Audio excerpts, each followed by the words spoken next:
With spring right around the corner, I really want to upgrade my skateboard trucks, but at the same time my stupid electricity bills due this week.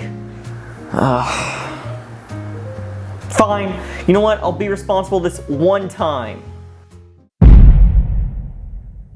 Hey, do you know why like none of the electricity in the house is working?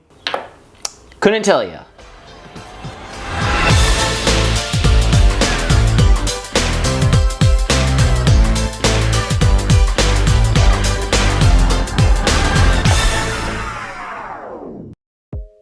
It's no secret that skateboarding can be really expensive. I'm sure there were several times when you first started skateboarding where you were genuinely sticker shocked. Over the years, I've found some tips that help me save some dough on skateboard equipment so I can use my precious money for other things like bills. Luckily for you, in this video, I'm gonna be giving you 5 tips on how to save some money on skateboard equipment just because I like that shirt you're wearing today. Is that Garfield on that shirt? It's a cool shirt. But as always, before we get started, if you wouldn't mind hitting that like button down below, it really helps the channel grow. For every like this video gets, I will drink 1 glass of water. Please, I'm parched for attention. And with all that out of the way, it's time to save some cash. One of the biggest and easiest ways to save money on skateboarding is to treat your current setup with love and care. I know this isn't like breakthrough science, but the less often you have to replace your skateboard setup, the more money you can save for when you want and need to replace your skateboard equipment. Now, obviously, a skateboard is gonna get worn down no matter how you use it. Even if you treat it with the most care you could, and all you do is just cruise around the neighborhood with it, it's gonna get worn down over time. That being said, there are a few small things you can do to lengthen the life of your skateboard. First, never let your skateboard get any amount of water on it. And I mean it. Don't let water get on your board.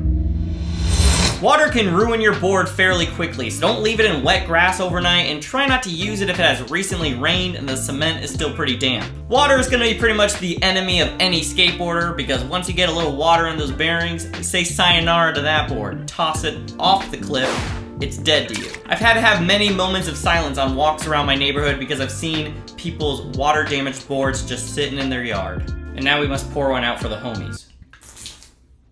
I for real just dumped water in my office just for that lame joke. I've met skaters in the past who put their setup in the trunk of their car when they're not using it, which at first may seem like a fine idea. You never know when Eric Costin is gonna jump out of nowhere and make you do a kickflip. However, the extreme heat and the extreme cold that your car faces can actually damage your skateboard over time. Leaving your skateboard in extreme temperatures for a long period of time can actually weaken the board and may even cause it to crack. In some rare cases, it may even cause your wheels to become brittle and then wear out quickly. It's best to leave your skateboard in somewhere where the temperature is going to be fairly consistent. Most likely this is going to be your home. Just make sure it's not a tripping hazard. Oh, that was close.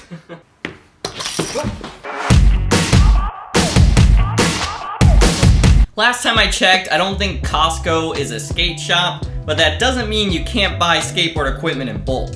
The problem with buying skateboard equipment in bulk is trying to find skateboard equipment to buy in bulk. This is a practice that's going to require a little bit of digging, but can save you a lot of money in the long run. Now, unfortunately, you're probably not gonna be able to buy in bulk every skate part. Like, it's gonna be pretty unlikely for you to find like a nice bulk set of like 20 trucks. But there are some pieces you can buy in bulk. One of the easiest items to buy in bulk is the actual skateboard deck, especially if you aren't picky on the graphic. Some places will sell you blank decks in bulk, and other places like ccs.com sells you a set of what they call blem decks. Blem decks are essentially just skateboard decks that were printed incorrectly, so then CCS just reprints over them in black. Now you can save a lot of money this way. 3 blem decks will cost you about 70 bucks, which may seem like a lot up front, but sometimes you can find a single deck for that much. Grip tape is another easy item you can find in bulk. In some places you can find about 60 feet of grip tape for about 60 bucks. Now if we run some quick maths, a standard 8-inch skateboard is about 2.5 feet in length, which means you could probably grip about 24 skateboards. We'll lower that number to 20 just to be safe, because you know, goofs happen. But still, 20 skateboards is a high number. Usually a single sheet of grip tape costs between $5 and $7, and you can only grip that one board. That means if you bought a single sheet of grip tape for every new skateboard, it would cost you about $100 to grip the same 20 boards. So again, in the long run, it's cutting that price by about 50%, give or take a little. I was never good at maths. One easy way to save some money on skateboarding is just to keep every single skateboard part you acquire, as long as it's not like unusable or broken. Sometimes with skateboarding, you may snap a deck, or you might have to replace your skateboard wheels, but that doesn't mean you gotta throw out your whole complete setup and buy a whole new one. Instead, if you have to replace parts of your skateboard, keep all the parts that are still usable and save them for either a future setup or an emergency backup. Over the years, I've gotten my hands on dozens of extra skate parts. I'm talking wheels, I'm talking trucks, bearings, you name it, I got it. Some of these are just old parts that I kept after doing upgrades, and some of them come from old complete setups I used to have. For example, my review on the Cal 7 board, I ended up keeping those trucks because they were actually pretty decent. Whenever you buy a set of trucks, you almost always will get some hardware to go along with your purchase. Now you can either hold on to that new hardware and save it for a future setup, or if you really want to use it, then hold on to your old hardware and use that for a future setup. The whole point I'm trying to make is just hold on to extra skateboard parts, because you never know when you may need them. Because if your trucks snap and you ain't got wiggle room in your budget to buy new ones, guess who's not skateboarding for like a month? Okay, so we've talked a lot about how to save money on skateboard equipment, so now let's move on to something else.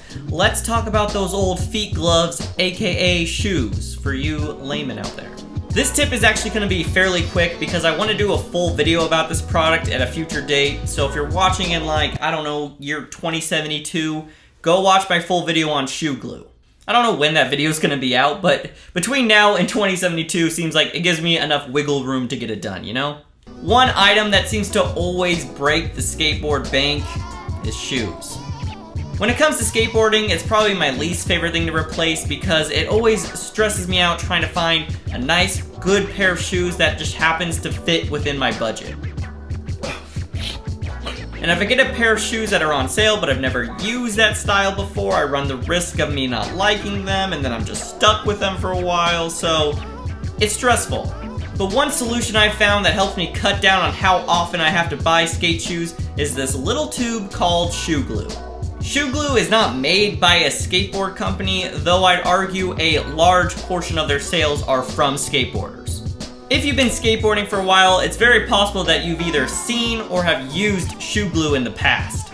Shoe glue is exactly what it sounds like, and it's super easy to use. If you've noticed that your shoes are ripping in some places after a skate session, you can put a little bit of shoe glue on it, wait about 8 hours, and boom, you've just extended the life of your skate shoes by just a little bit longer. Shoe glue is not going to make your shoes feel like they're brand new, but it will at least let you hold on to them for a little bit longer. Now, some skaters may argue that shoe glue may cause a resistance when you're trying to do flip tricks. I've personally never run into that issue, and I've been using shoe glue for so long. My shoes right now are like shoe glue heaven. And you know, for some of us who are balling on a budget, sometimes you just gotta keep those shoes as long as possible no matter what condition they're in. This last tip is just like a general shopping tip and is more of like a PSA, but you gotta use those sale pages, my dude. Whenever I'm shopping for a new specific skate part, the first thing I do is always check the sale pages on a bunch of different skate shops' websites. You never know which shops are trying to clear their inventory for new products. You'll never know what you might find on those sale pages, and who knows, you may end up saving yourself like 50% off. Probably not that much, it's usually only a few bucks, but hey, that adds up quickly. Besides the sale pages, you can usually sign up for newsletters and deals on your favorite skate shop's website.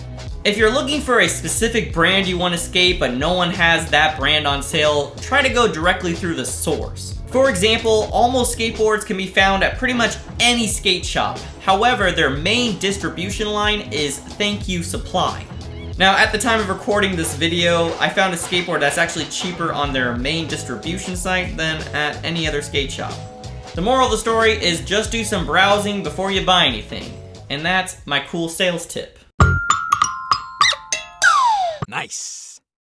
And those were my 5 tips on how you can save some cash on skateboarding. I personally try to save as much money as possible on skateboarding because if you don't, it can get expensive quick. So let me know your money saving tips down in the comments because I would love to have more ways to save on that cash. Thanks for watching this video. Again, if you wouldn't mind hitting that like button on the way out and maybe even consider subscribing if you want to see more skateboarding content like this in the future. And as always, have fun, good luck, and keep shredding the gnar.